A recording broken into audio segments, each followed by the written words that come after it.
Welcome, everyone, to episode 14 of the Hoppy Thoughts podcast, coming to you live, as always, from Chet's Garage. We welcome you all from a new year, new us, maybe a little bit of the same us. It's an evolution type of thing in the new year. There's no way anyone wakes up and goes, I'm going to be different. It's I'm going to change. Yeah, I'm going to be new. Yes, hello, everyone. I think I actually even gave you a little bit of my opinion on this in the past. New Year's resolutions, where I feel like New Year's resolutions are kind of fatty. It's always like this thing that, like, sure, at some point I think that there was more meaning to them, but now I just feel like that they're another post on Instagram and they don't actually really follow through. And then you get to the end of the year and they're like, I met all my goals. And it's like, what'd you do? It's like, didn't get pregnant.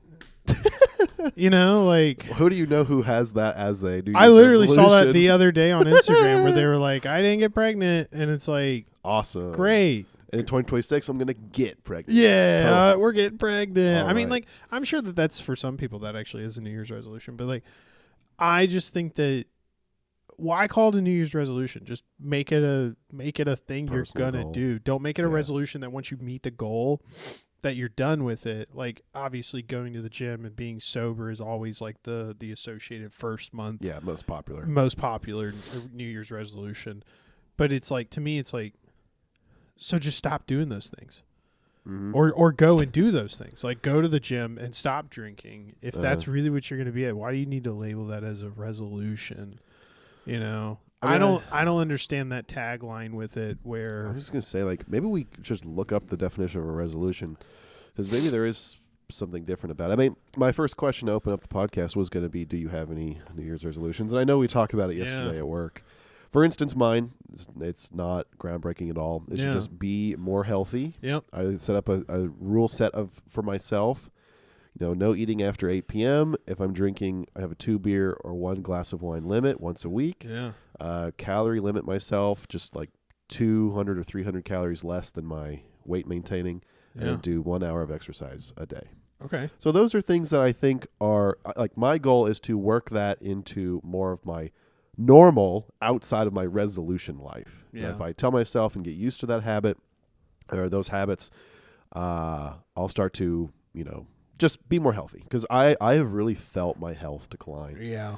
Honestly, since I was back in college, you know, I wake up and my fucking hand is numb. I'm like, what the hell is going on? Yeah. And it's numb for 2 hours. Or I'll just have like 4 days worth of diarrhea, and I'm like, am I going to die? Dude, I got what's going on? in the last like 6 months. Of course, sleep has been inconsistent for Megan and I lately, but I swear I get up now and it's like I have to have a routine. I have to have coffee or I'm gonna have a migraine. Maybe that's an addiction. Caffeine addiction? Yeah, maybe. But I totally wake up and like I have to have coffee, or I'm just not going to be able to function. I physically will not be able to talk. Like, I'm just like, what? And you can tell the days that I haven't had coffee yet because I just cannot get words out of my mouth. Yeah, you're just like in a stupor. You're just like not revved up for the day. No, I'm really not. And yeah, between that and like, of course, the body aches, like from us just swinging the other day. The golf clubs for, I don't know, maybe an hour or two. Dude, my left, like, thigh. Really? My left thigh was like, oh, dude. Whoa, what's going on? What'd you do? And I'm like, what else did I do outside of swing golf clubs that all of a sudden now I'm fucking sore? Like, that's sad. Yeah. I'm getting kind of annoyed at my my face. I know it's kind of weird, right? Oh, you think you're ugly? I remember when I was like, teenager, right? Yeah. You know, your acne will, you can do all these things to treat your acne, keep up with your skin. Yeah. But then I remember so many people like, you'll grow out of it. Stop being so self-centered and, stop being torn up by it. Yeah. And I'm almost 28 now. And I still have acne. And I think some days it's like worse than when I was a 16-year-old. Even though I've done a month or two of doing a process every day, and it does get better, it does improve, but it never goes away. It's never just fully annoying. goes away. Yeah, it's super annoying. My face is so dry. It's like a desert some days. Why don't you It like literally do flakes you not off. lotion? I do now. Yeah. Every once in a while. I have to. Every other day, I'd say. I have to lotion. I mean, like, especially when I started shaving my head. Yeah. Because all the oils have nowhere to go. So anytime I sweat and the oils just literally drip right off, so I'll get like my top of my head will get flaky. Yeah. And so it's like, ew, that's gross, you know? Like, no, especially when you're bald, it's like you see it and you're just like, oh, what the hell? Goodness. Like, that's disgusting. But Yeah. so now it's like, I really have to lotion. I have to be diligent about it. I get like dry spots right here on my lip from my mustache. So I gotta oil and lotion my mustache. Yeah. It's like no one, I didn't really get the puberty talk. I mean, I got puberty videos. My mom was like, watch this. Yeah. But now no one's giving me like you're turning older talk. Everyone kind of knows it happens. But like, man, my body is changing. Yeah. And it hurts. It hurts all the fucking time. I'll wake up and it's like I pinched a nerve in my goddamn sleep. And my arm and shoulder all the way up to like the bottom of my back is like twinging with pain. Like, what the hell was I doing? Was I doing cartwheels in my sleep? I know. I mean, I've told you about my my left shoulder. I'm like, dude, like, it still hurts. Yeah. It was months ago I told you about that, and it's still, like, I can feel it. You move it a certain way and you can feel the twinge? Oh, yeah. Man, what the hell's going on? I know. And I'm like, I don't want to go to a doctor. This feels like admitting defeat. Yeah. You know? I'm surprised you haven't squeezed out any adrenochrome from your son. I don't even know what that is, Will. Oh, okay. My son has adrenochrome? Adrenochrome. It's back when I don't even know when this kind of came about. It was a now I remember. Now I'm misremembering his name. While you're getting into adrenochromes. Yes, it's an Alex I'm Jones. gonna get into this. I can't think of a word that rhymes with adrenochrome for beer. Sorry. Oh, no worries. Today I got some coffee stout because it's January 3rd. It's 11. When I got here, it was 10:30. It's 11:30 now, so it's a little early. So coffee stout is kind of a breakfasty beer if you're going to be drinking before noon. Guess that's true. Unless you're a partier, then I guess it's Miller Lite all day. Anyway, yes, back when Alex Jones was really into, he was against the Iraq and Afghanistan war. He's just against every politician, man, woman, and child who was affiliated with a politician. Pizzagate type of stuff. Heavy conspiracy. Yeah. One of the conspiracies was that politicians and celebrities, for them to stay so young and appear so young, even though they get plastic surgery and Botox and stuff, the best thing for them is adrenochrome, which is a serum. This is a fake thing, right? This is all just conspiracy. Okay. They kidnap babies from overseas and they kill them and extract this mystical serum called adrenochrome. That's interesting. I in light of, I'll use this as a segue. It does smell good. When it first opened, I got a whiff of it and I was like, ooh, that's kind of nice. A coffee stout, everyone, roasted out of St. Louis. Made out of St. Louis. St. Louis roaster, Caldi's Coffee. We use a unique cold toddy extraction process to brew a less acidic coffee for the beer. They have available quite a bit of beer over seasonally. There, St. Louis is well, technically it's not St. Louis. I think it's Indiana or Illinois. I'm sorry, but they have that's pretty good. Key West in the Midwest. You ever heard this? No, I've been there. Key West in the Midwest. Yeah, Key West in the Midwest. It's basically just like a bunch of strip of bars on the river, and it's all beach themed. Beach themed. Tiki bars and stuff. And Bahama Joe's. A shitload of bikers and shit go there. But people visit it and go and bikers love these places. There's the growing up we'd travel to the Lake of the Ozarks pretty frequently, and their strip, it's in Missouri. Their strip was it's like biker central. People from all over the Midwest, go to these places to just think like they're on vacation. Yeah, it's somewhere totally different. Pretty much, they're like, I can't afford to actually go to Florida. And the ones that can't afford it, they just go to Jamaica. And then if you have any more money than that, you also ship your there's a Jamaican Harley Davidson dealership. Oh wow! You ship your bike from there to here? Yeah, you that can. Seems like so inefficient. A lot of people also fly their bikes out there, or they'll rent a bike and then there's renting rides would be big out there. Yeah, but on a cruiser. That's pretty cool. Not on the local fucking moped or you get a rent a Honda down there. But I when my family and I would travel to Puerto Vallarta, Mexico. pretty frequently. My grandfather owned a condo down there. Love Puerto Vallarta. Love Mexico. Love South America. It's one of my favorite places ever. Here we go. I know I'm going to transition here. Anyway, Puerto Vallarta, we did some of these definitely white tourist excursions, which was driving the side-by-sides dude, through like the muddy Mexican jungle. So fun. Impressive machines. You can go up like, side-by-sides? Yeah, you can go up like a cliff. I'm like, we need to be driving these all the time. What do you think about these? That makes me want a Bloody Mary, though. These are good. They're a little bitter. I think it's just drinking in the morning. It's better than I thought it was. Yeah. But it's pretty good. It's to me it's like a sippable coffee. It's a little bitter. It definitely tastes like coffee. Yeah, but that's holy shit. For something with minimal branding, I was kind of scared to get this, but I think it's good. No, it is good. Yeah, South America is amazing. And just how I was talking about New Year's resolutions, it turns out our beautiful orange leader in the sky woke up in his New Year's and said, "Hey, I'm going to go attack Venezuela. I'm going to go usurp their leader." You know, I if for anybody who hears this and is potentially in a similar boat, I would say that Will's different from me in this regard, where Will, and I'll speak for you here a little bit, but don't let me go too far. Okay. But you listen to the news fairly frequently. Yeah. You stay up to date with NPR. And I am not. I come from a household that have always listened to the news. It has always been politically motivated. And I have found that in Megan and I's relationship, we've really just hands off. Yeah. We're just not as... Because of our home, our parents' households and grandparents and aunts and uncles, we just have decided to stray away from being politically motivated. It brings you down. It does. Listen to bad stuff all day long. It does. It really does. And I see it in my family members, and I just don't like it. I don't. And so we have it. But this morning, of course, wake up, everything. see our orange leader in the sky who has decided that it is on his accord that he is going to enable people to go down to Venezuela, Delta Force, go down to Venezuela and complete a night ops. Yeah. Kidnap their leader. Kidnap and his wife. The president and his wife. Kidnapped him. That's what that President is. Maduro. Yes.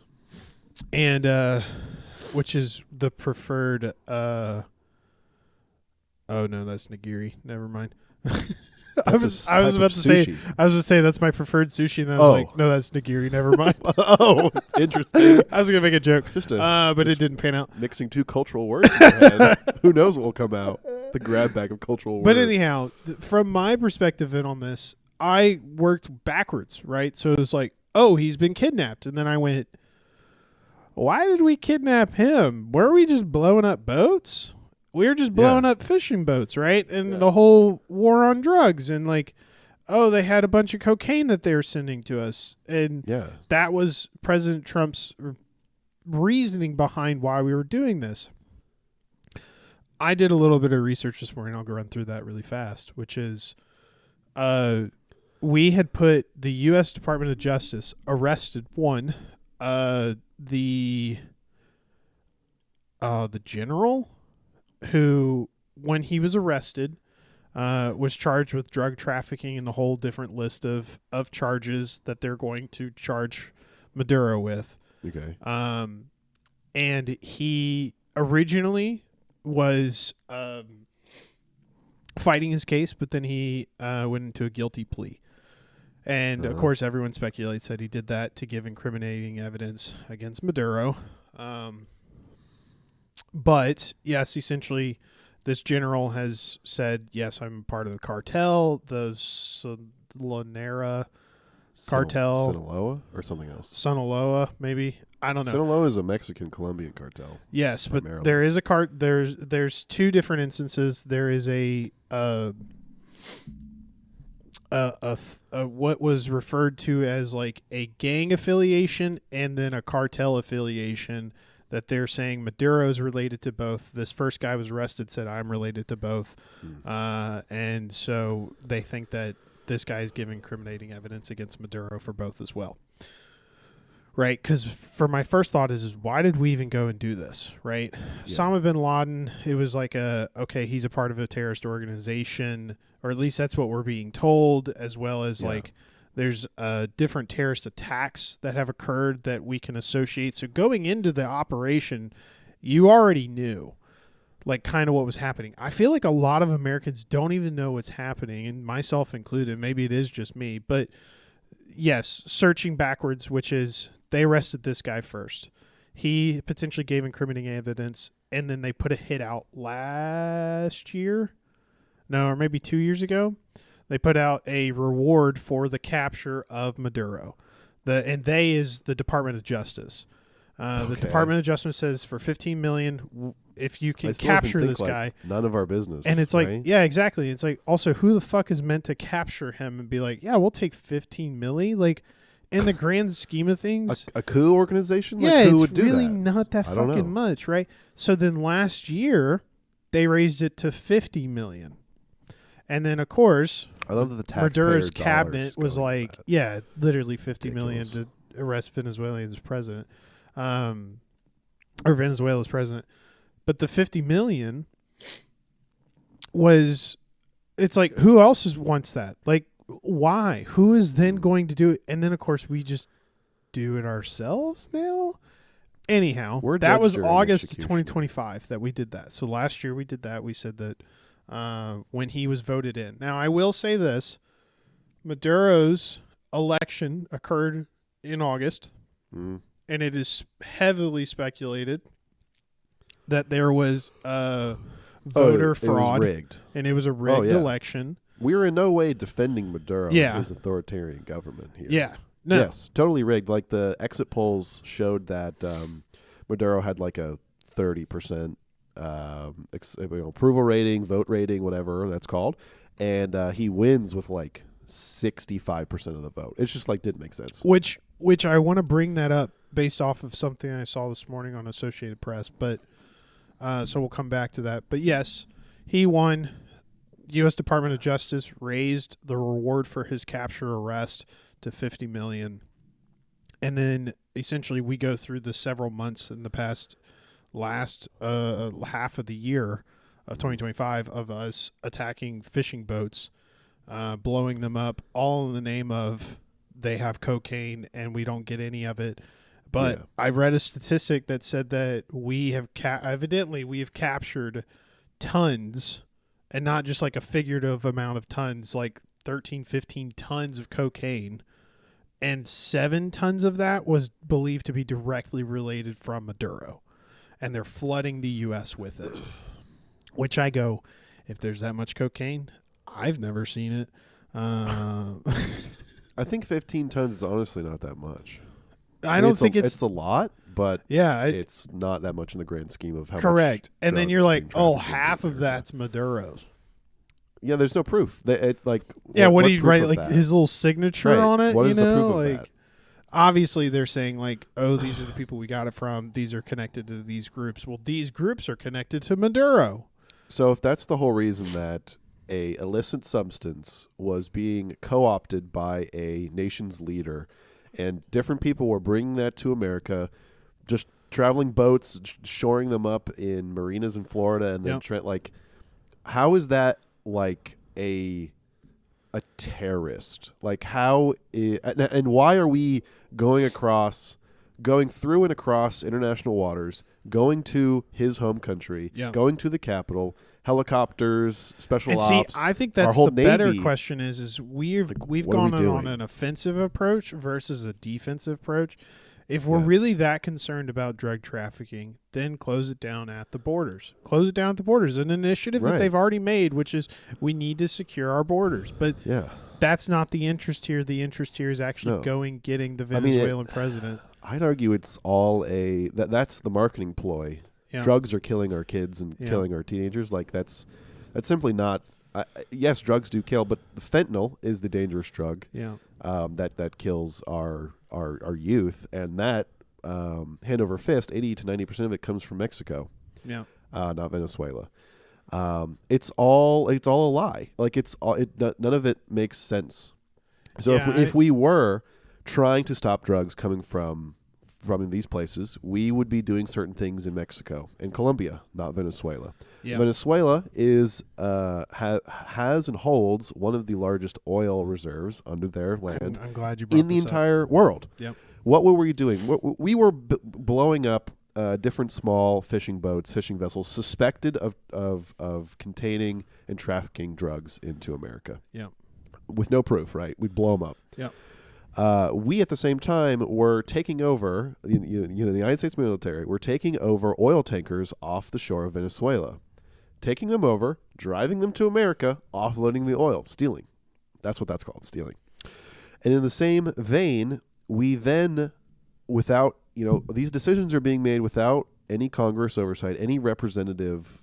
Your local state representative has no say in what is going on there. Trump, with any of his, whatever idea he has in his mind, he goes, we can just go kidnap the leader of a nation. And what's he going to do? Like, tell him to stop? No. Yep. There's a power vacuum there. And now the parliament of Venezuela, or however it works, is going to have to elect something else. There'll be a coup right after. Power vacuums have never been good in the history of all mankind. It will remain the same. Whatever regime is there that is has the bad stamp on it, America's bad stamp, it will remain the same or get worse. I guarantee you. So to add to this, two things. One, this is just Iraq. Yes. Again. I saw great name This drop. is just Iraq again. We're clearly there for resources. Yes. We're wanting, as of this point, to be there for resources. We've created a power vacuum, and now we're looking to instill government in the name of freedom, democracy, and patriotism, whatever else. Having a fair democratic government there, right? Yes. This is for oil. It is. It's for resources. And to add to that, it's a shortcut. This morning I was watching. This is my second point that I thought was really interesting. This morning I did a quick Google, and I was like, because I don't watch the news, what news station can I watch right now that is completely, utterly and completely devoid of political opinion? I just want to see what's happening over in Venezuela. Exists. Yeah. The Associated Press claims that they are. Yeah. However, they had a live stream this morning of a citizens gathering in Venezuela, literally just playing. Like when you came into my house this morning, that was what was on the TV. It was in Spanish. I can pick up here and there some words, but not enough to even understand really what's happening. So I took out my Google Translate and I just let it play. And the things that these people are saying is just enlightening to seeing from their perspective, understanding if this was to happen to our country, I think that we would be like if Russia were to do this to us right now, we'd be like, we're going to war. We're going to war. We're going to war immediately. And this is what they're saying. They're like, these I love this actually. I think this is funny. They're like, these Yankees are coming down here with their pedophile leaders, their organization. They're hiding essentially that this is all happening to bury the Jeffrey Epstein cases. Whoa. And they were going in. I was like, damn, this is tough. These guys are we're not giving them any more oil. And there's a lot of references to Chavez. Yeah. They're we're the children of Chavez. We will take up arms and take up the rifle, specifically is what they said. Yeah. To defend our country. That's what but we demand that our president be given returned. back, returned. Yes, countries take small steps in one direction or another. Maduro was more or less the successor of Hugo Chavez, a really bad authoritarian dictator who would take non-believers of his regime and kill them in the street. That was a bad person that we got in power back in the 60s, 70s. Yeah. Right. Great. It's a full circle. But even though there is a lot of evidence that states that Maduro rigged his election, I'm yet to hear he takes people out of their homes and kills them. How bad really is it there? How bad do we perceive it to be? Are we being shielded from that information? An Oh. authoritarian regime doesn't like. There is goods and bads, perhaps. I'm Yeah. not defending him again, but I just don't feel like I'm hearing the full story, and there's no way I will hear the full story. 100%. It's all a lie, all of it. I think the main reasons why we are doing this, and I say we as if I put my green stamp on it. I saw a post that compared the warmonger politicians back in Iraq, saying that the Iraqis are terrorists. They are like killing women and children over there. Like it's a complete third world country and there is no order, and we are going to solve that problem. Yeah. And then you have our current modern politicians saying and mimicking, using the exact same words. Yeah. The Venezuelan people are majority terrorists. They want to see the toppling of America. It's complete. Yep. It's a complete wool rug over the eyes. Propaganda wash. Yeah. Yes, it's amazing, and you will see hand over fist over the next month or so. As I can almost guarantee, we will increase operations in and around Venezuela because now they don't have a commander in chief there because we kidnapped him. Yeah. You will see nothing but propaganda. Fox News and other places will just feed the American people propaganda about what we're doing there is good in the exact same realm of the Iraq and Afghanistan war. To what point? It disgusts me. I hate warmongers. Does I hate them. The UN? This is what I'm wondering: is like how are we able to just act on our own accord, especially when it comes to bullying? We're just the biggest guy in the room. I mean, what are they going to do? The only thing that they can do is cut off trade and other economic ties, make our economy worse. But there's no way the UN. But like, I just feel like at some point, like somebody somewhere else has to go. Look, if I'm going to turn a blind eye to this, I got to get a cut of the pie. If we're gonna bully the fat kid, right? Venezuela's the fat kid with all the oil. He's got all the little Debbie snack cakes. Yeah. Somebody else has got to be getting some of that, right? If we're just going to allow these conversations to happen, these operations to occur.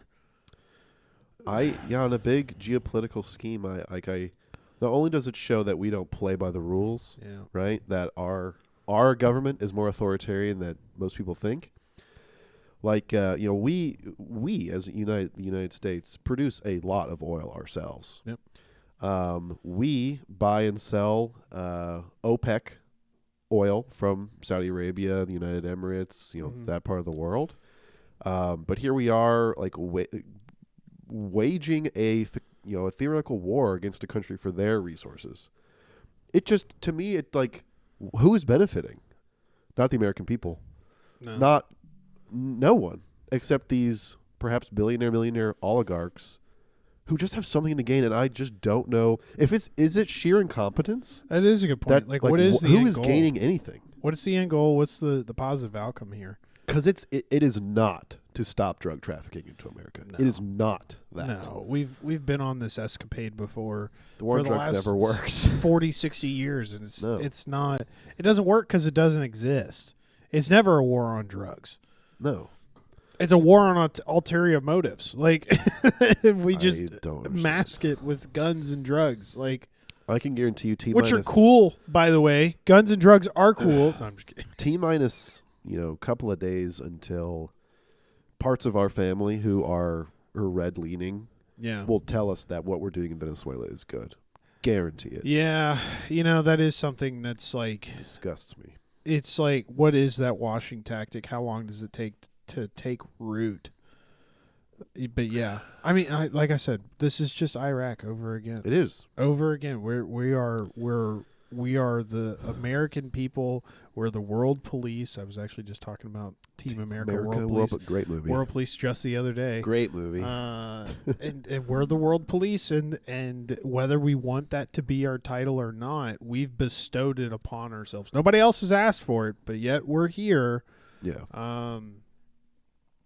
And unfortunately, our concept of policing is not about helping organizations and protecting organization. It's about door kicking. Mm-hmm. It's literally about search and seizure.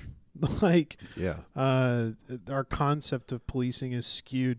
I always think it's so funny. I've seen a comparison just onto the kind of general topic of policing. I think it's so interesting that, like, you go look at police cars in Europe and you look at police cars here in the U.S. And police cars in Europe are like Priuses. They're like cute. Not even just the size of them, but they're very well lit. They're okay. They have they're like very traffic yellow on them, and they're checkered pattern, and like they're very obvious. So you see them, you go, that's a police car. Yet if I drive through Louisville, Kentucky, I can get pulled over by an undercover police officer who's in a red Mustang and makes the police department over $1 million a year. Yeah, I remember you telling me that. In tickets. Yeah. And it's like, holy shit, how am I supposed to know that he's a police officer? What if I was actually in trouble? He's not going to pull over. He's going to call it in and have somebody else pull it because he's undercover. He doesn't want people to know that he's in his red Mustang flying around town. Yeah, I don't know. Yeah, it's a very complex set of emotions, I feel, when seeing and hearing this. I also think this might be our last point, and then we'll have to move on. But yeah, acts of war, which this is, which could escalate to actual war in that region. War, I feel like, is a very this is going to get like Roman Empire talk, but war, I feel, is a very male-oriented thing. Duh. Like, men have fought in majority every war on the planet since the inception of a spear, since the inception of cavemen throwing mud at each other, right? Yeah, I would say that there's like examples of like females in war, but it's always like a female battalion.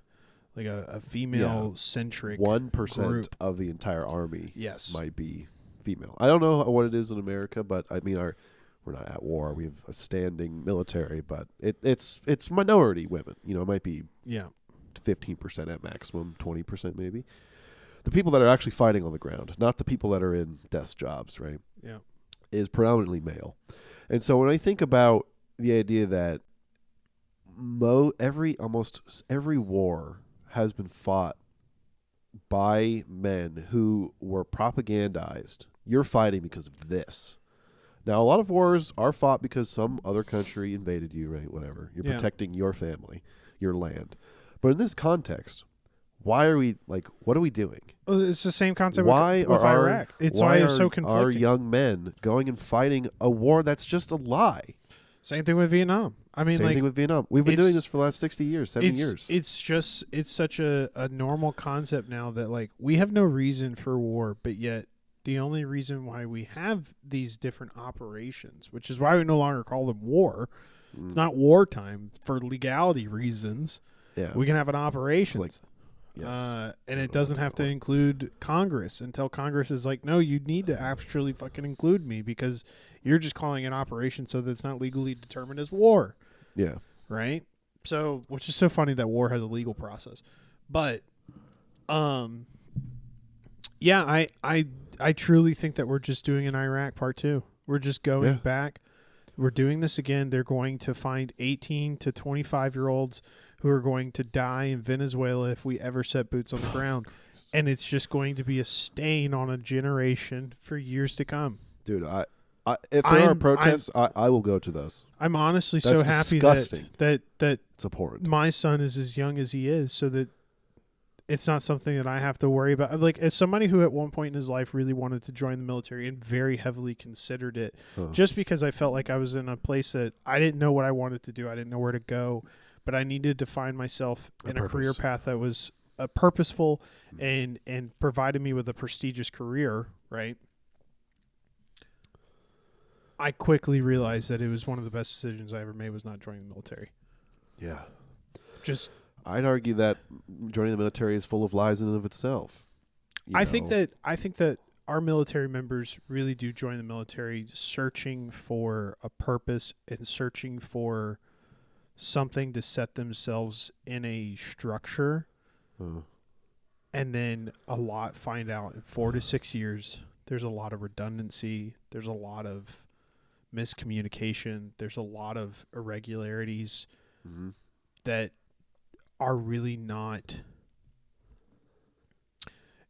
If our troops were sent to Venezuela, I think that a lot of people would question why, but they have a job. They just have to. They have a job. They have Can't bills leave. to pay. Can't leave. I'm in the military. I can't leave. Right? And you'll have people who join, who go, I want to protect my organization. Right. I want to protect my country. But like, Iraq was so. What year was the? I mean, we declared war on, I think it was Iraq in 2002. Yeah, so like a Right year after after 9/11. And we even had 9/11 People were to supercharged. Oh yeah, 1,000%.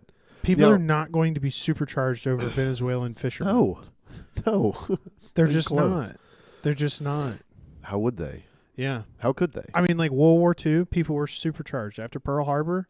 I mean, it was like fucking light this place on fire. Same thing after 9/11. I mean, hell, we were singing songs about I'm gonna put my boot up your ass. Like, yeah. Even still, like I hear those songs, I'm like, man, that's awesome. Those are sick. But it's like we're talking about people in the Middle East who are in the same position we are. They're like, we didn't do this. Like, what the fuck? No, I like. Yeah, I don't know. We can do a whole episode on this, but we could. That's a good. Anyway, point. I would say, long story short, if your New Year's resolution does not include the statement, "I am not a warmonger," I don't want to be affiliated with you. 2026, don't be a warmonger. Yeah. Try not to profit from the military-industrial complex. Please, I beg of you. That is my message to you. Anywho. Our main topic today is still, I would say, rife with interest and I'm just going to cut to the chase. It's true crime-oriented. Okay. I looked up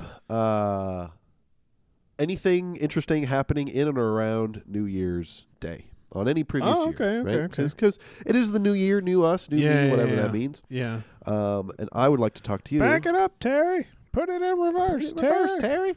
We're going slightly forward. Terry is going forward. Yeah. I would like to share with you a true crime case, the disappearance of a gentleman by the name of Ben Smart and Olivia Hope. Okay. Two individuals who went to a New Year's Eve party in New Zealand. This is a New Zealand story. Oh, okay. Great fishing there. In 1998 into 1999. Yeah. Oh, sorry, 1997 into 1998. Ooh, my apologies. This is a story. Again, none of my stories ever pat the state on the back, but this is one of those stories where you'll be like, what's the state doing? The whole world. What are you singing? Sorry. Okay. Is that a New Zealand song? No. This is a story of a girl. You said something like this is the story of, and I think it's Jimmy Eats the World. No, who sings that? I thought it was like Green somebody's Day. gonna hear this and be like, "What the fuck?" Maybe it's not. How do you Green Day. not know? Blink-182. No, I only it's know not like a couple of those. No, it's like bands. Jimmy Eats the World or something like that. It's one of those more like obscure one-hit wonder bands. Which Jimmy Eat the World's not like a one-hit wonder actually, but yeah, it's one of those more obscure groups. Oh, okay. I think I could be totally wrong. Well, let me set the scene for you. Okay. Two friends by the name of Ben Smart and Olivia Hope were seeking a good party. Was she hopeful and was he smart? Yeah, Olivia Hope. Oh. Yeah, but was she hopeful and was he as far smart? as I know. Oh, okay. I saw their pictures. They look like just normal people. Oh, okay. They're not. I mean, they're just white people, New Zealanders. You know? There's really little distinguishing features about them. They're just white people. Just whiteys. Just honkies out there in the world. I don't think they're honkies. I don't think New Zealanders are honkies. They, for New Year's Eve and the celebrations henceforth, went to the kind of archipelago that exists in the northeast of New Zealand. I didn't really know this, but there's a whole smattering of islands in the northeast of New Zealand. Kind of similar to like Key West or like the Bahamas. They're just tons of little islands where each island is kind of incorporated and has lodges and resorts, and it's kind of a vacation-y place. What is it, like Hot Springs? It's got to be like Hot Springs because they have a volcano, right? I don't think so. Maybe. I think they I'm have not sure. like a big mountain. I mean, I think at least if they don't have a volcano, they got a big mountain. They got Hot Springs. Sure. On these islands, there is vacation-y type of stuff to do. Yeah. And if you were a 21-year-old / 17-year-old, which is how old Ben and Olivia were respectively, you're looking to travel to Furneaux Lodge in the Marlborough Sounds in New Zealand. Okay. This is the way I would describe it, the Furneaux Lodge is like an all-inclusive resort on the edge of an island, right, facing the beach. Yeah. Beautiful place. I looked it up. If you were to go and stay there, it's like $400 a night. It's really nice. Okay. They were throwing a big celebration there, and anyone who lives in the archipelago, you travel everywhere via boat. So it's like a just boat hopping, island hopping type of thing. Even mainlanders from mainland New Zealand will charter boats, charter yachts, and go to this area of the country for vacations. It sounds like it has a similar like to the Caribbean. Yes, I would say a very similar vibe. Okay. This is connected to the Pacific Ocean, right? New Zealand is a couple hundred miles off the coast of Australia, east of Australia. Well, let me set the scene. You're ready to party. Let's say you're Ben Smart, right? 21. You can drink. Woo! You get an invitation to go to the Furneaux Lodge in the Marlborough Sounds of New Zealand. You go and you show up. Olivia gets there via a chartered yacht, but you get here somewhere. It doesn't say how, but you get there. There's around 2,000 other partiers here at this all-inclusive resort, right? You're partying, you're having a good time. Yeah, you're having a great time. A good friend of yours, Olivia, comes and sees you. You party with her. Maybe there's a little cocina from Venezuela there. Who knows? Oh yeah, a lot of good times are happening. Cocaina. Well, after the you count down 10, 9, 8, woohoo. Pretty sure cocina's kitchen or food. It is good. Yeah, it's food. Oh, I thought you were trying to say. Oh, you were saying there's a little food. Not that there's a little cocaina. I thought you were making a little yayo there. Yeah. Who knows? It's New Zealand. Okay. Never mind. You count down. The New Zealand New Year's Eve probably happens. The celebration probably happens the first on the planet. So you're one of the first people to go 987. The ball drops on this island or whatever. Woohoo! Yay! Celebration, party, crazy. Alcohol's everywhere. Fast forward a little bit after the celebration, around 4 a.m. You and Olivia, after a lot of liquor, I'm sure. Yeah. You travel back to her chartered yacht to bed down for the night. Her yacht was called the Tamarack. It was this big yacht, probably could house and sleep like 30 people, 40 people. Big yacht. And you go there and you find that someone's in your bed. Someone's in you and Olivia's bed. Like, what the hell? Whoa. Without having to, it's 4 a.m., by the way. Without having to wake them up or anything, you want to maybe seek lodging somewhere else. So you and Olivia charter a water taxi, as there are so many around this area, a water taxi to go find another accommodation somewhere close by, right? And so it's clearly like a drunk friend or someone who's just hammered. That's how I'm painting the scene. Yeah. Yes. Okay. So you're able to find a water taxi. A guy by the name of Guy Wallace is piloting the water taxi. You get in, and there's other people aboard this water taxi, so it's not like it's just you. Yeah. There is a Sarah and Hayden on this boat, as well as a mystery man who never seems to identify himself. He maybe sits off to one side of the ship. Oh, okay. Right? But on this route, on this water taxi, this mysterious man starts to talk to you, saying like, "Hey, yeah, you can sleep on my boat if you want. Like, I'm just up the road here, 2 minutes away. I got a spare bed." And I got like a house inside, so you can sleep, and we'll figure it out in the morning. But you never really get to see who he is. And then in your drunken stupor, you're like, man, I am tired, and we might only sleep for like a couple of hours, because then the sun will come up, and then on with the rest of our lives, on with our new year.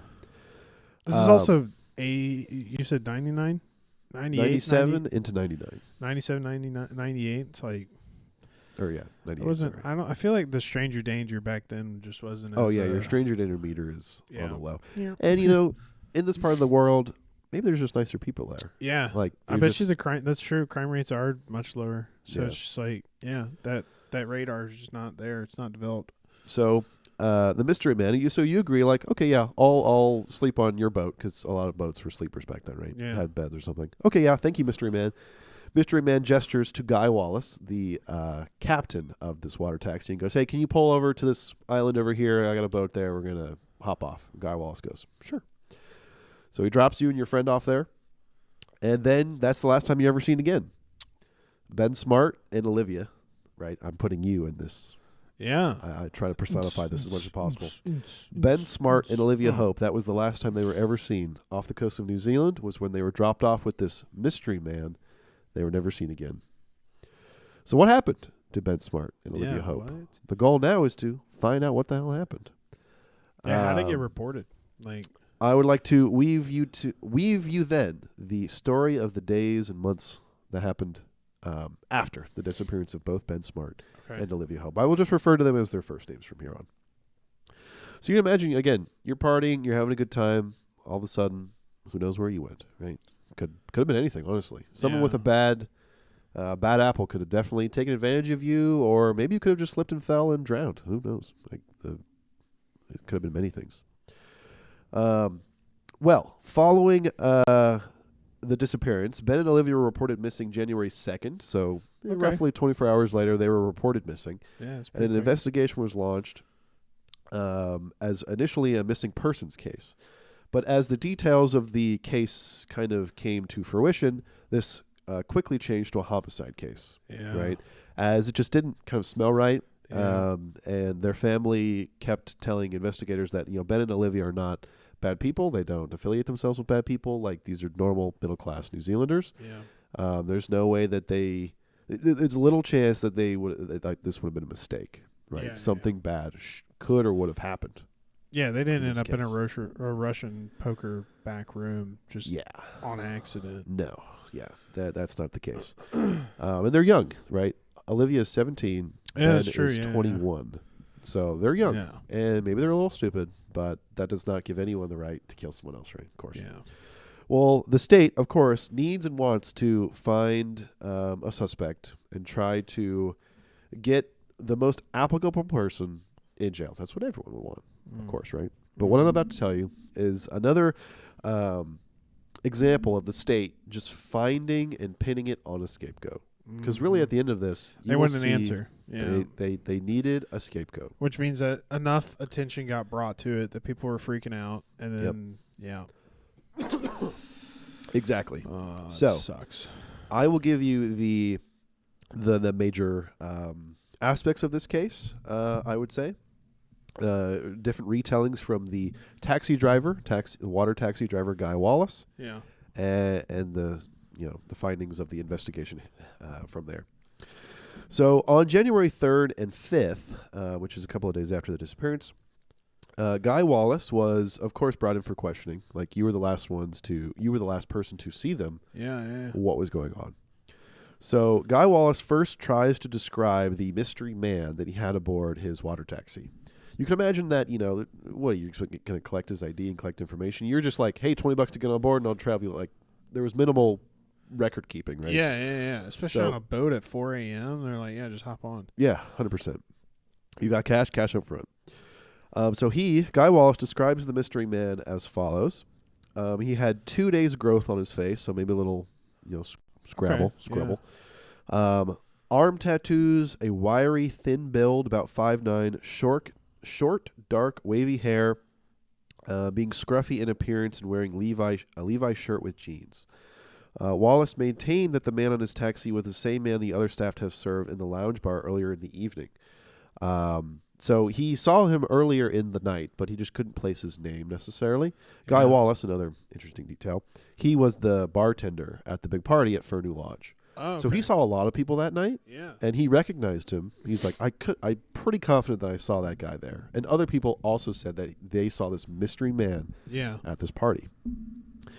So using Guy's description and other testimonies, police began to hone in their suspect list, with their top suspect being a man by the name of Scott Watson. Now, as time goes on, you'll start to realize that Scott Watson is just plain and simply not their man. Yeah. However, they picked him out of the line of all the criminals, bad people on in this area. Scott Watson had 48 previous criminal convictions. He was a bad guy in the community. Yeah. Mostly from when he was a teenager, however, ranging from burglary, theft, cannabis possession, 2 counts of possessing an offensive weapon, and 1 for assault. So he was kind of a bad... He was in the system. Bad youth. Yes, he was in and out of the system. Yeah. Over this period, he served 2 short prison sentences.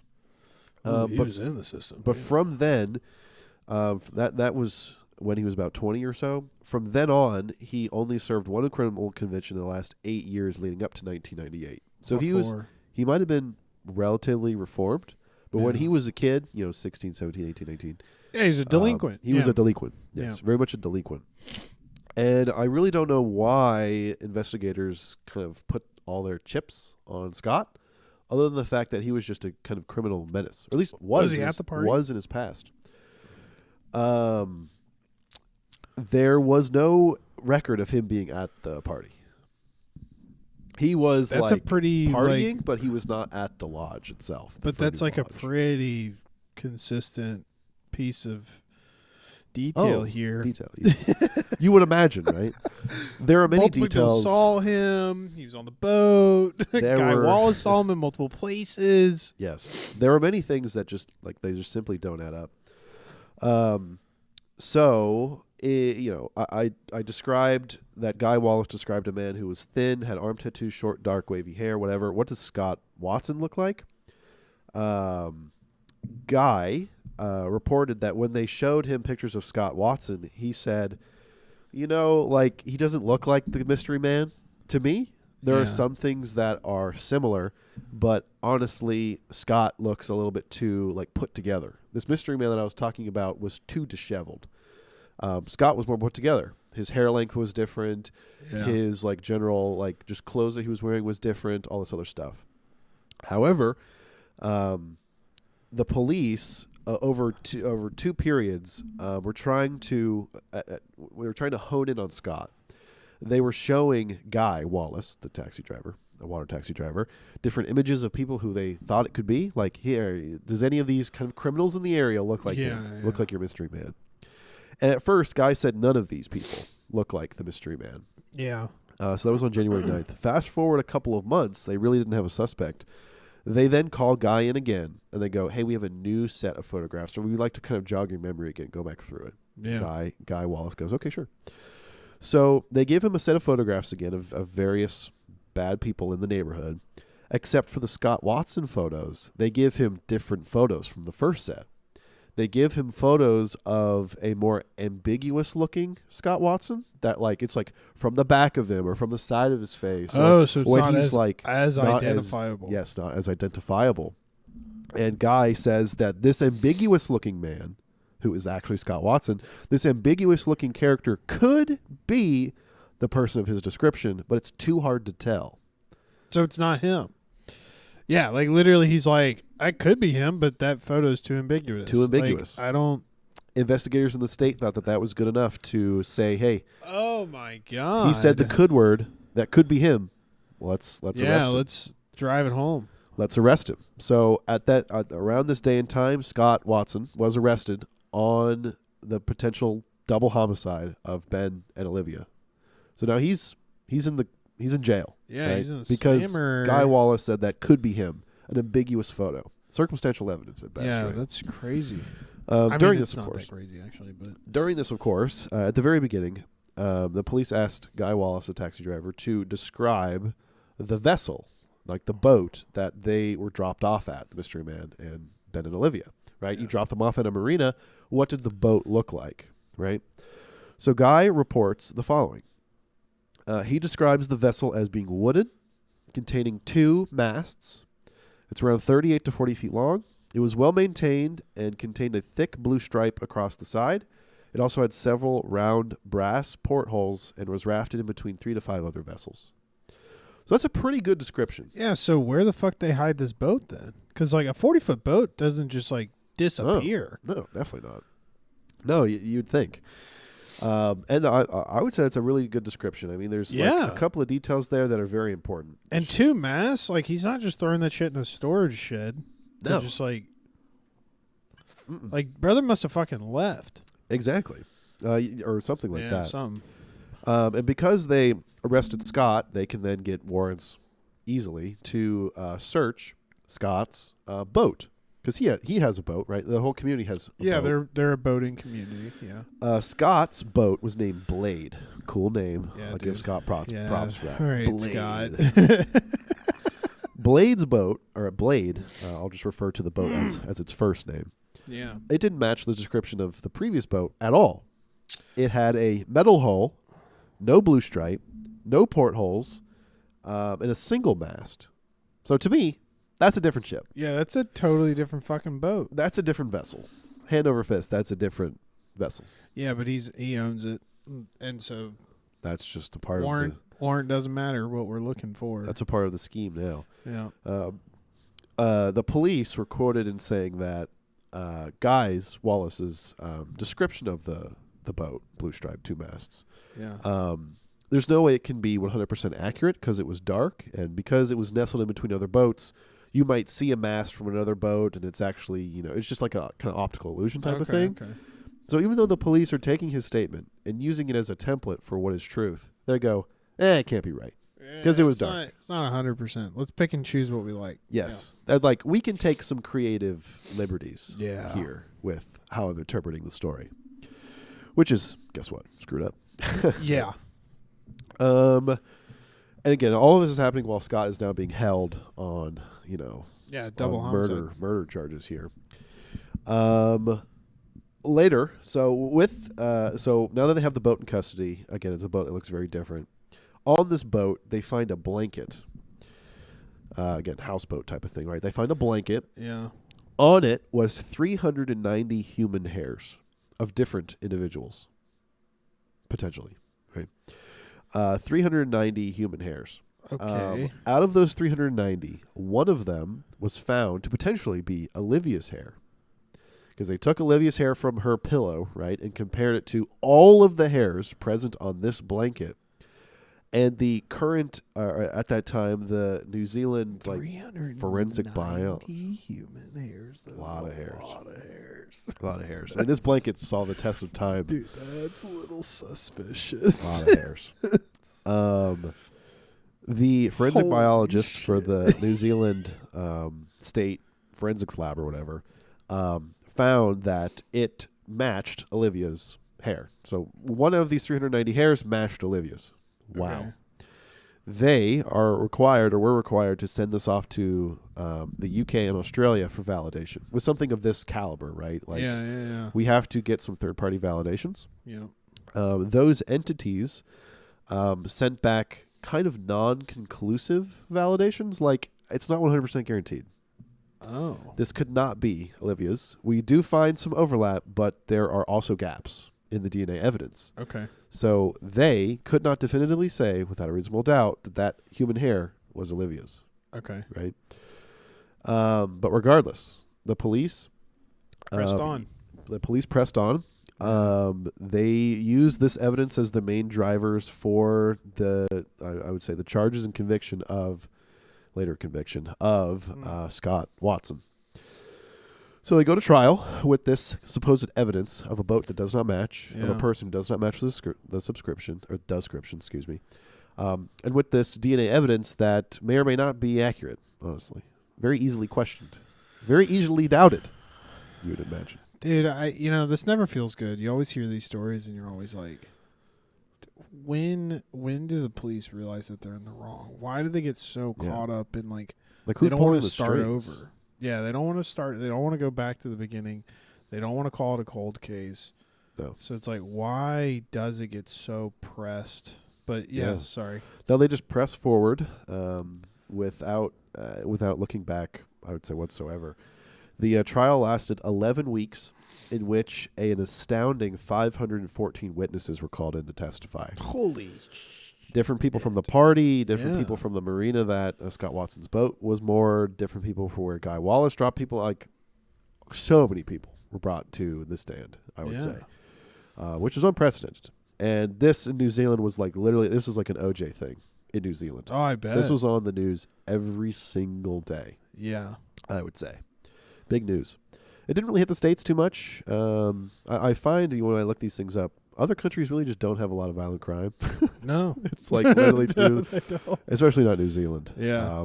So like, I found this interesting because I've never heard of this before. Yeah, no. Not even a single speck of this. No, but we have so much, it just gets washed out. Yeah. There's no way to make it over across the big pond. Yep.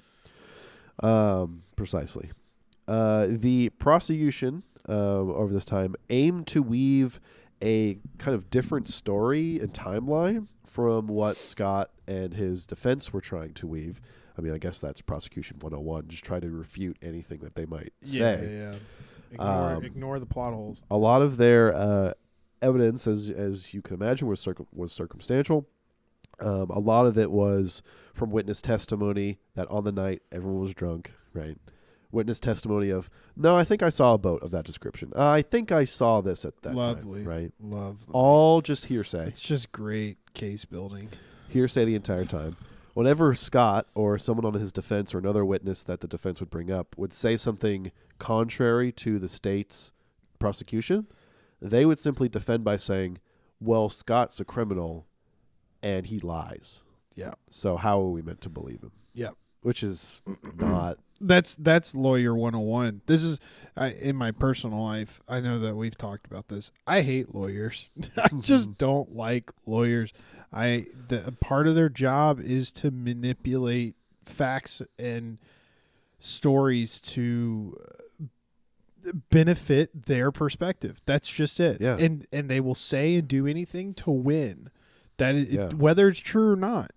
Like it's not about whether it's true. It's just building off of smaller truths to then paint a picture that is true. And it's like, no, that's not how this works. Something very interesting at home. Or I should say, that's not how this should work. But that is how it works. No, 100%. Something happening at home right now is that Shelby's watching my wife is watching a documentary about. Shame on me for not knowing like the last name of the case, but it is a husband who supposedly murders his wife. He's convicted. Yeah. He gets sentenced to like life in prison almost. And he goes through the appeal process. He doesn't get his appeals.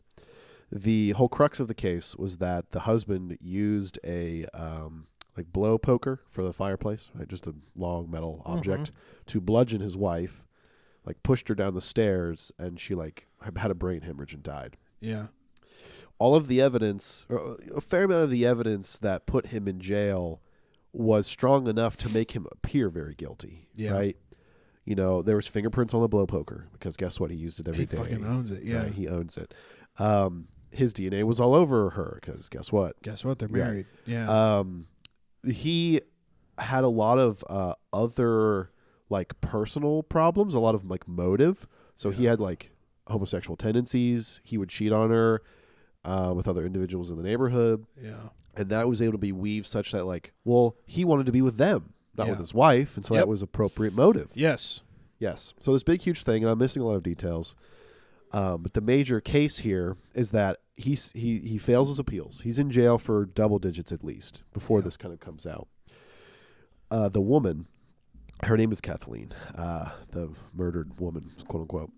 She has these very unique lacerations on her skull. It's like a 3-point with 1 point on the bottom. So it's like it's almost imagine like a talon. Foot. Yes, like a talon of an eagle or a chicken or something like that. 3 foot and like one down below on her skull. But she has these lacerations on her skull without any bludgeoning bone fractures. And the major theory that gets the man, the husband exonerated from jail, like this is what puts the reasonable doubt into the air, was that she was actually attacked by an owl, which is wild, right? Holy shit. She went outside to put some decorations on the lawn. It was like a couple of days before Christmas. She was a little inebriated. She goes outside to put Christmas decorations, and an owl attacks her. And this documentary that we're watching, like, is kind of like, I don't really know how to describe it. It's like it was the actors and stuff, but the owl attacks her. Reenacted, the owl attacks her, attacks her head. It's a big story, apparently. Attacks her, creates these very distinguishing 3-in-1 lacerations, no bone fractures. Yeah. She like goes inside because she's disoriented and now she's like she just got attacked by a fucking bird. She's bleeding everywhere. She's losing blood. A lot of blood goes to your skull. She's disoriented. She tries to go down the stairs to find her husband. Falls, hits brain her head, hemorrhage, brain dies. hemorrhage. Yes. And it's like such an interesting thing because all of the evidence, the somewhat circumstantial evidence, right, of just the story that makes sense to a jury, a lawyer was able to tell it in such a way that's like, there's no way anything else could happen. Yeah, probability tells me otherwise. It's way more likely, and that's the whole case, is like, it's just way more likely that he did it than an owl attacked her, so we should just charge him because it's just, he likely did it. Yeah, it's like the game, it's like the game they were just playing Wavelength. For the secondary team, if you have a very like polarizing answer, it's right, just more beneficial. It's just more beneficial for everyone to go, let's just go with the bigger side because that is just more likely to get us points. Yeah.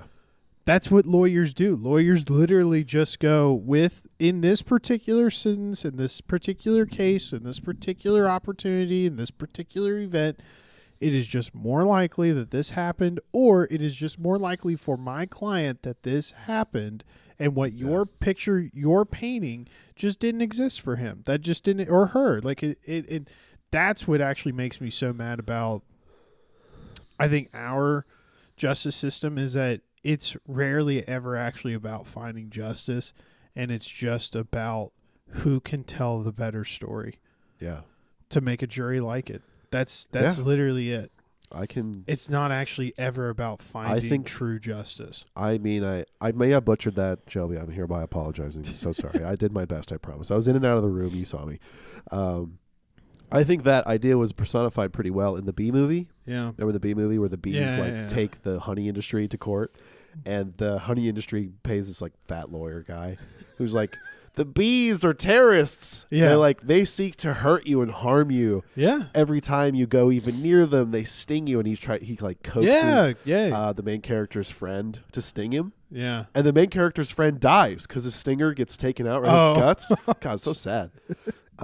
That's what lawyering is just weaving a better, more believable story. A more believable story. No, and that's not to say that there aren't people out there who deserve to be in jail and had their day in court, but like I just think about all the people who were wrongly persecuted, and the thing is even if you don't get convicted, it is just a stain on your character for the rest of your life.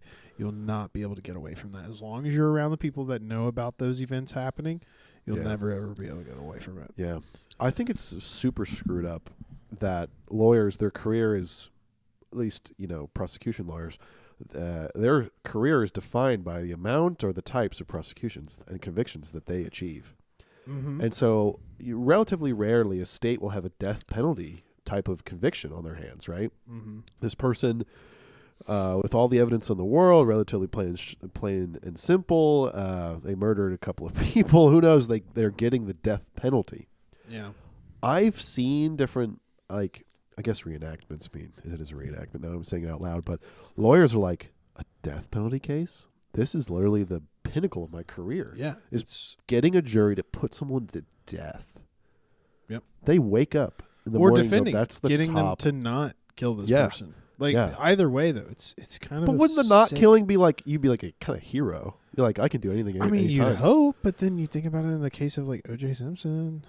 That lawyer is still getting on huge celebrity cases. Yeah, dude, that dude's a rich person now because he got O.J. off. Crazy. Yeah, he's actually dead now. Oh, he's dead? Robert Kardashian. Yeah. Kardashian? Wait, you don't know this? No. So O.J.'s lawyer was Robert Kardashian, which is Kim Kardashian's Khloe Kardashian, except for, well, the belief is that but how are they? So they're just like cousins of Khloe and Kim in the main family? No, he's a cousin? No, that's their dad. What? Yeah, that's their dad. That's how the Kardashians became super popular.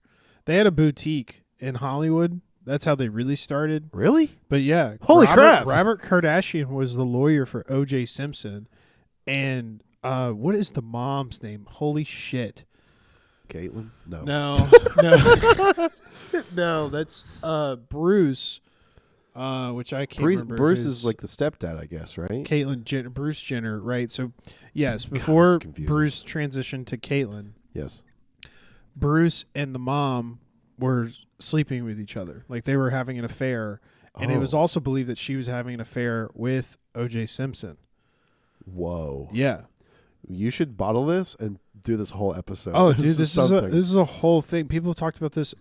Like, I just thought the Kardashians. Yeah. I mean, they're clearly rich. I mean, they're connected or something, right? I knew that before, but I thought their main vaulting into the prime time was Kim sleeping with that guy. Oh yeah, you're talking about the porn video from Kim sleeping with, which is so funny because it's like actually not that New Orleans running back. Oh my gosh, what is his name? We always used to joke about him. He never ran north or south. He always ran east and west because he could never get yards. Oh shit, what was his name? I don't remember his name at all. But yes, that Have you watched the video? It's not impressive at all. No, I have not seen the video. It's not impressive. The peak of, well, it's also believed that her mom like put that porn video out to like get her popular. Yeah, like wow. What is her name? Any news is good news. Kris Jenner. Kris, yes. Yes. Bingo. Kris. So man, she's like a yeah, I mean like she's sucking it was out believed. adrenochrome. Oh, I mean like it was the 80s. I mean 80s and 90s like Wow. but yeah, it was believed that like Kris in part put them out, like the whole Kardashian show is believed to be part of like Kris's like influence on like this is how we can make money off of this. Really? But see, yeah, I never thought she was all that yeah, you wouldn't think that she's industrious? like the mastermind. No, not at all. But yeah, it's definitely believed that she is. Wow. Now, of course, the daughters and how things have gone from here on. The so there's Kim, Khloe, Courtney. Courtney, I always thought Courtney was the best looking limo. and then who's I think who's the other one with the makeup brand? Oh, the young ones. Oh, I don't know. This should be a fucking pop culture quiz. I know, dude. I don't can know. feel. Megan, There's two of like, them that are fucking younger, right? screaming at me. One other younger one. She was like the world's first like young woman Yeah, billionaire. billionaire. People were That's like what I'm trying to think donating of. her money. But she has like a because like Kim has like Skims, which is Yeah, like her she does. attire, and then she was like married to Sephora Kanye, makeup. right? And then Khloe, she has a kid now. She was with just married to that. Tristan Thompson, basketball player. Yeah. But he's like known I for know. being a cheater or potential cheater or something along those lines. And then Courtney is kind of like on the fringe. She was with Scott Disick. Yes. Who I did and not like. He looked like a skeevy person. Scott is the funniest. Scott is like one of those people that yes, he's like I'm literally gaining all my knowledge from when I would walk into my room, like walk into the yeah, living room and my mom was this watching is just this. like I'm walking Keeping Up behind the with the couch and Kardashians. my sisters are watching Yeah. the Kardashians. yeah. And they're like, "No, Scott's funny." And I'm like, okay, how the fuck is this He asshole? kind of had a big middle finger attitude, which is like why I kind of didn't Yes, like him. but that's why he's like There's also a brother, right? But That that's like, why he's went, grounded. Like, had drugs. there like an is alcoholic. a brother. That's right. Remember him? Yes. Yeah. He's not Yeah. very He's cool. heavier set, and he's Dylan. Oh Connor? shoot! What is his name? Rob. Rob. Yeah. Rob Kardashian. Named after his father, the lawyer. Yes. But I cannot remember the other sister. I had no idea that they. The one who was with Travis Scott. I cannot remember her name. Oh. I had no Travis Scott. You sure it's Travis Scott? Yes. Okay. 100%. Wow, I had no idea, honestly. Yeah, they Crazy. have not Stormy. They have a kid together. But anyhow, enough about the Kardashians. O.J. Simpson, Robert Kardashian and his whole lawyer team was like, they got O.J. Simpson on. Yeah. But that's the pinnacle of his career. Oh, yeah, was that's being why able we- to get yes. I forgot that's how we got on that tangent. I was like, how did we get to the Kardashians again? Lawyers. Yes, because O.J. Lawyers. Simpson's lawyer was Robert Kardashian. Gotcha. But yes, no, he got him off in the career of his lifetime. Or in the case of his lifetime. But yeah, seriously. I mean, Well, that's literally what he's known for. good to know. But Good then to know. yes, Kris. I don't know if she left or it was after Rob passed away.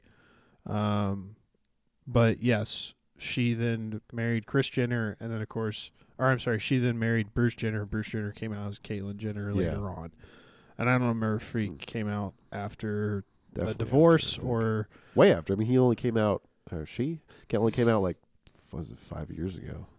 yeah, it was not Maybe too a little long longer ago. Anyway, It might be longer than Okay. we realize, but yes, fantastic tangent. I think back to our main story here. yes, yeah. Scott Back is to in New jail. Zealand. Back to New Zealand. A different place full of white people. Yeah. Except the Kardashians are not white. Oh, they're like they're Armenian? like Armenian. Yeah. Armenian? I've never known an Armenian to tell the truth. Anyway. Anywho, Scott, he's in jail. There's a lot of circumstantial evidence keeping him there. The trial is happening. A big part of the state's, prosecution strategy is based on 2 prisoner informants. Oh, So kind of wonderful. Got some new characters to the story. Who definitely tell the truth because Definitely tell they're the in truth. prison Egg. and they would never lie. Exactly. Bingo.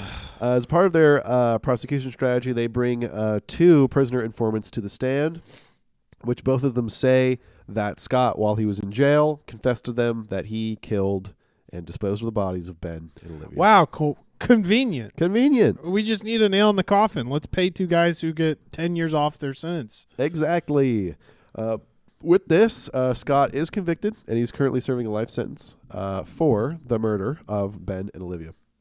However, after the fact, many other things come to the table. If this case was built on popsicle sticks, it really starts to fall apart after. Yeah. Because after the conviction, the prisoners both come forward and say that the police, or I guess the infrastructure of the jail, kept coming to them, pressuring them.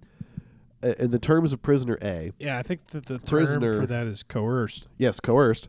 Prisoner A said the things that he said because he was on the wrong side of some gang stuff happening in the jail. Yeah. And the police, or I guess the infrastructure of the jail, came to him saying, hey, we can put you in a protected cell.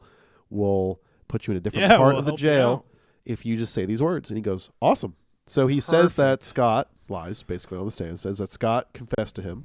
So he was never his roommate. He was never in close proximity to him. Literally just a random guy that they found in the jail who was on the back end of some gang violence. He could have died, right? Prisoner B was just offered like a shorter prison sentence. Yep. Like if you confess this information from Scott, we'll just shorten your term. And so he's like, okay. So they come forth with that information after he's convicted. Guy Wallace, after the conviction, he's in and out of the... Do the police just expect these guys to just not say anything? I mean, I guess. Like, hey, let's coerce these guys, and then they're just going to, like, never say anything ever again. Like, hey, just don't tell anybody doing this. And I bet they go, who cares if they come forward? Good luck. It just enters a bureaucry That's hellhole. True. The ball is going down the hill we got already. it. We got it in the goal. Can't get it back. Exactly. There was also a fair amount of... the defense tried to... I guess attack or reduce the validity of the DNA evidence, which I already told you was kind of shaky to begin with. Yeah. They mentioned that the DNA evidence bag had a small hole in the corner in which the DNA could have been manipulated, right? Olivia's actual hair could have been put in that bag and it would have remained sealed because there's a small hole in the bottom. Wait, literally a sealed evidence bag was unsealed? Yes. There was also a lot of discrepancy with the chain of custody with the bag. There was a lot of like gaps of who had the evidence at a certain time and all this kind of stuff. So again, it's just shaky. Someone in the middle of the process could have put in Olivia's hair. Who knows? Again, all of this was just to find a scapegoat, which was the community criminal, Scott, this person. Time out. I want to put this on camera. I just want to say this really fast. Sure. There's a case that happened in Indiana that we should talk about. Okay. I'm only saying this as a mile marker to remind me. I'll look this up and we'll do it. Okay. But 3 law enforcement officers were just arrested for selling guns out of their evidence locker. Oh, come on, guys. Yeah. Straight to jail. Yeah. Jail. So That'll we'll come back to that. That just happened, so I'm sure that's something that we can find out some information on. That could be next week's episode. Fun. If you wanted to talk about that. Anyway, I would say we're coming to the end of this. Scott has appealed multiple times. Different organizations on behalf of human rights and stuff have come forward pro bono to try to get him out of jail. All of his appeals have been denied. Yeah. The state continues to keep him held in prison. The bodies of Ben and Olivia have never been found. So the murder weapon, quote unquote murder weapon, the method of murder has never been clearly found. Like, long story short, the state has power to, I don't know, put you in jail. I know. There's very little evidence to say that Scott did it. There's circumstantial evidence that Olivia may have been on his boat at one time, but that does not mean that he killed them both. I mean, in the U.S., all you got to do is convince 12 people. Yeah, that's a true statement. That's all you got to do. True statement. And they put his ass in jail. Life sentence. It's unfortunate. But, yeah, that's something interesting that happened on New Year's Eve into New Year's Day in the months following, 1997 to 1998. Definitely interesting story. Yeah, that's... That sucks. Sucks for Scott. Justice for Scott. Yeah, justice for Scott in the event that he didn't actually do it. Right. You're not entirely sold yet. I don't know. I I'm do always hesitant to like. I think like okay, he had a bad past, burglary, theft. All Yeah, of those not even beyond the bad past. I definitely think that there's a lot of plot holes here, but it's like there's. I just don't understand. I would definitely want to know more like actual scrutinized details of what even got Scott like outside of his prior history.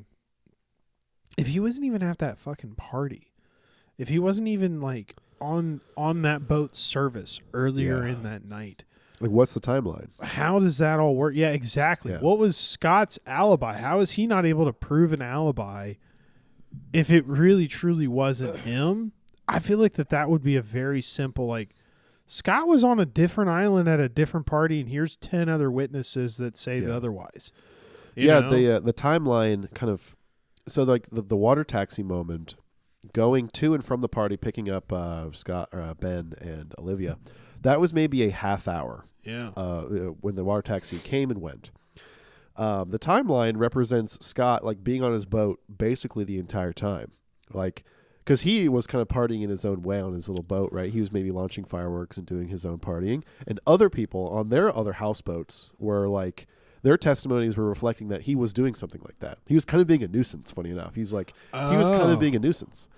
But so there is at least an alibi that says like he was elsewhere doing something else. But there's like this 30-minute segment that was like no witness can definitively say, yes, I saw him at 9:30. I just heard him, do something, and then I heard silence. They're on. That sucks, right? Because he maybe went to bed. It's 4 in the morning, right? Yeah, truly. If like that is a good point. It is 4 in the morning. The whole thing is circumstantial. Oh yeah, that definitely is. Yeah, that sucks. Justice for Scott. Justice for Scott. I will. That's fair. I will, however, still travel to New Zealand. They have a beautiful countryside there. They have great fishing. Great fishing. It's a beautiful place. Oh, let me. I know that I've showed you, but one of my Christmas presents. Chet wanted to show off his Christmas present. I got Tell us some about it. Moto iron upswept pipes with a freshly rejetted and tuned carburetor. I had already rebuilt the carb in the past, and as you can see that hunk of shit up there, I took off. It has the baffles removed out of it. That's the stock exhaust up there. And we got new flanges, new exhaust gaskets, and it is properly mounted versus that which was not properly mounted. All of my mounting hardware has gone missing. As you can see down here behind the pipe, I don't know that the camera will be able to see this, but there's that actual stand here now. Before that was there, but all the hardware was gone when I got the bike, as well as this cat here, this bolt, is now re-existing. If you remember a couple months ago, I was riding with a different brake system before I got these pegs and this brake and the new shifter over there. I was riding and my brakes went out. That was because that bolt fell off, and I lost that bolt to the road. Dang, rest in peace. Yeah, rest in peace that bolt. I don't know where. Not the bolt, but the nut. Excuse me. But yes, the new pipes sound incredible. They do. They, especially as cold as it is right now, I bet you this thing would sound just immaculate because it's been like, it hasn't ran in. It rained on New Year's, so that was 2 days ago. Yeah. So it's cold. It's cold right now. And dude, I bet you it'd sound throaty. Nice. I'm glad you like it. Yeah, and me then, too. You got your wife an embroidery machine? Yes, yeah. Megan got an embroidery machine. We're going to figure that out. We've been kind of fighting with it for the last, She sent a picture of it working. Yes, the last night we were having a problem where the thread kept breaking and just different issues that were coming up. Us just kind of figuring They're finicky. out. I mean, they're complicated machines. They are, and Yeah, I think that the thread that was on that spool in particular is just crap. It was like kind of like multicolored, and it would typically break right where the colors would meet. So I'm like, I'm wondering if when they dyed it, did it Maybe have a problem, and that made a weak point. But yes, it would just snap as it was stitching. So we switched that color out to just plain black. Yeah. And decrease the tensioner. Did a host of different things, and then fixed the backing. There's a couple of different items that you read the instructions, and there's no actual like step 1, do this. It's step 1 with a picture. No actual worded instructions. And so you would just be like, what the fuck do I do in this photo? Like, this is terrible. We couldn't get the auto threader to work. Come to find out that the auto threader just doesn't like to work when you cut the thread, where the instruction tells you pull the line, cut the thread, and this particular amount of line will then go through the thread. Just don't cut the thread. Let it run long and thread it. It works every time. So nice. Yeah, I don't know. There's just been a couple of things that we figured out, but yeah, no, new exhaust pipes. They're sick. I have a little bit of yellowing here on the front where it's just gotten hot. That's just going to happen over time. Yeah. But nice, man. No, they look really good. Yeah, I'm pumped for them. They look really nice. Glad you like them. I won't lie. Part of me is like, I should get a taller sissy bar. Just a taller one. Because I got a bigger bag as well. For is there any moment in which you're like, you look at this and go, cool, I'm done? No. Always something to improve. No, and not always just like something to improve, but like something to do. Something to like love and work on and just like care about. I mean, I could go through all the different things that I want to do to this right now, literally just looking at it. But like, I'm on a belt drive. It'd be cool to go to a chain drive. This cam cover here, a lot of people shave. They reduce it so that you can see more of the actual engine instead of just this cover. And then you have all the performance parts that I would want to put in. Piston, aftermarket carburetor. This is still the stock carb. Aftermarket carburetor. Different push rods. Different cams. Different piston heads and rings.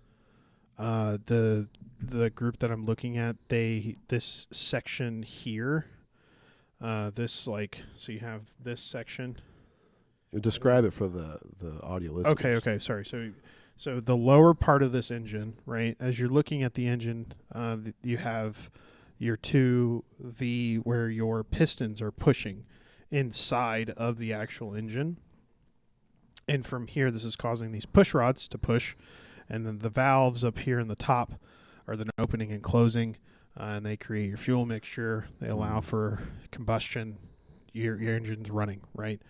The lower portion is where your pistons are, right? So at the very bottom here, as you're looking at it, you have like this top silver area, this middle area here, and then this lower portion here.